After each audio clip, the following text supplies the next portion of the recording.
चाहती हूँ। 65, ठीक है, तब बीच में बोलना नहीं चाहिए, ये सभ्यता होनी चाहिए, तब बीच में बोलना नहीं चाहिए, ये सभ्यता होनी चाहिए। फटाफट अपनी बात खत्म करो। आपको भी सुनना चाहिए, अपनी बात खत्म करें जी।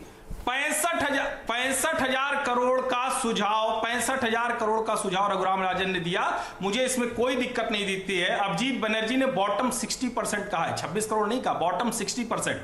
तो मैं दोनों लोगों की बातचीत सुन के कह रहा हूं, 36,000 करोड़ इस देश के लोगों के सीधे खाते में जा चुके हैं, 36,000 करोड़, 23 अप्रैल तक की बात मैं बता रहा हूं। तो सवाल यह कि हम तथ्यों पर बात नहीं करना चाहते, हम सिर्फ भावुक भड़काकर इस महामारी के समय में भी हम सिर्फ लोगों को भड़काने में लगे। ये कौन सी राजनीति है? ठीक है, किसी और एक राज्य सरकार, समय मेरा कम हो रहा है, पॉइंट आपने रख दिया। तनेजा जी पहले आप, उसके बाद सुप्रिया जी आप समाप्त करेंगी। तनेजा जी संक्षेप में रखिएगा प्लीज। बहुत शुक्रिया, 15 मिनट से मैं इंतजार कर रहा था। अरे सर सभी लोग बोलेंगे ना फिर जी। नहीं सर, तो बीच में बोल रहे हैं ना आप। नहीं कोई बीच में नहीं बोला जी, बोलिए सुनिए। देखिए बात ये, जो डिजास्टर मैनेजमेंट एक्ट लगा हुआ है उसमें कुछ कोरोना वायरस से लड़ने के लिए पावर सेंटर के पास है, बाकी तो राज्यों के अधिकार तो राज्यों के बरकरार है। अगर वो लिकर की शॉप अपनी मर्जी से खोल सकते हैं, और बाकी आप बोलते हैं कि प्रवासी जो हमारे मजदूर हैं उनके लिए वो उनको गाइडलाइन चाहिए, ये किस तरह का तर्क है? शराब की दुकान खोल सकते हैं, उसके लिए आपको जो है वो चाहिए, इंस्ट्रक्शन चाहिए, आपके नहीं केंद्र करने दे रहा, आपने किया नहीं। राज्य सरकारें, कई राज्य सरकारों ने नहीं किया, उसकी वजह से जो है वो हालात हुए। मैं आपकी बात से पार्ट सहमत हूँ कि जहां ठीक है, जिनको काम की जरूरत है वहां रहना चाहते हैं, उनको समझाना, उनकी देखभाल करनी चाहिए। उसके बावजूद राज्य सरकार कहती है पूरी देखभाल करेंगे, आपको जाने की जरूरत नहीं है, आप बिल्कुल यहाँ रहिए, आप ही का प्रदेश है। उसके बावजूद भी अगर कोई घर जाना चाहता है तो जरूर जाए, उसे घर जाने का अधिकार है।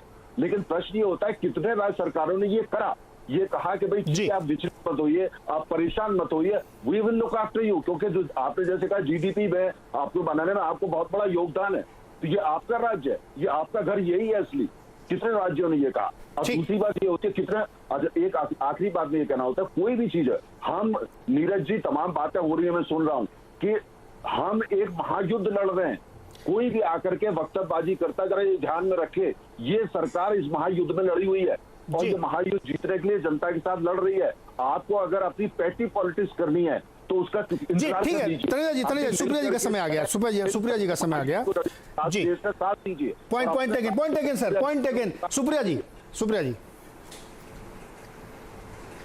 मुझे सिर्फ अंत में इतना कहना है कि मैं फिर से वही बात कहूंगी कि बिना प्लानिंग का किया हुआ जो लॉकडाउन था, जिसका हम सब ने समर्थन किया, चाहे ऑपोजिशन हो चाहे देश की जनता हो, उसका सबसे एडवर्स इंपैक्ट, उससे सबसे ज्यादा प्रभावित गरीब हुआ है, उससे सबसे ज्यादा प्रभावित प्रवासी मजदूर हुआ है। जो हर्षवर्धन जी ने बात कही कि राशन उनके लिए था, ये नीति जो अपनाई गई थी बिल्कुल गलत है। उनके पास वहां पर राशन कार्ड नहीं था, वो राशन के लिए आश्रित थे एनजीओ पर, पॉलिटिकल पार्टीज पर, कहीं कहीं राज्य सरकारों ने बने हुए खाने की मदद करी। तो कहीं पर हमें यह सोचना होगा कि हमारी प्रायोरिटीज क्या हैं। आप सैद्धांतिक रूप से इससे असहमत हो सकते हैं, आप जैसे अपना सिद्धांत मुझ पर नहीं थोप सकते, मैं आप पर नहीं थोप सकती हूं। बिल्कुल। मुझे लगता है एक चर्चा इस माध्यम से होनी चाहिए कि चर्चा में हम समाधान ढूंढ पाए। और अगर सरकार ने ये ट्रेनें खोली हैं तो सरकार का मत है ये लोग अपने घर पहुंचे। सुप्रिया जी सुरक्षित पहुंचाना हम सबकी जिम्मेदारी है, सुरक्षित पहुंचाना जिम्मेदारी है। ट्रेन खोली गई है, बस खोली गई, वो इस मजबूरी में खोली गई है कि जो माइग्रेंट लेबर था वो सड़क पे उतर आया था, उसकी जान पे बनाई थी, इसलिए ट्रेन खोली गई है, इसलिए बसें खोली गई हैं और राज्य सरकारों के दबाव में खोली गई हैं। मैं फिर कहना चाहता हूं कि राज्यों से इनको भेजना गलत था। जिस राज्य को धन्ना सेठ बनाया इन मजदूरों ने, जिसमें अपना खून पसीना 24 घंटे बहा के इनको अमीर बनाया, वो राज्य इनको 40 दिन नहीं रख पा रहे हैं और इनको अपने राज्यों में वापस भेजना चाह रहे हैं। यह है हमारे यहाँ की हकीकत, जिसका मैं विरोध करता हूं कि आपको अपने बच्चे की तरह उनको यहां रखना चाहिए था, उनका डर खत्म करना चाहिए था, उनके अकाउंट में पैसे डलवाने चाहिए था। और आप केंद्र के पास जाते कि मैं अपने मजदूर को नहीं जाने देना चाहता, मुझे पैसे चाहिए। कोई एक राज्य सरकार इस मांग को लेकर नहीं गया। मेरा विरोध ये है, आप सहमत हो या नहीं हो, सच यही है। बहुत बहुत शुक्रिया इस चर्चा में जुड़ने के लिए। देखते रहिए CNBC आवाज।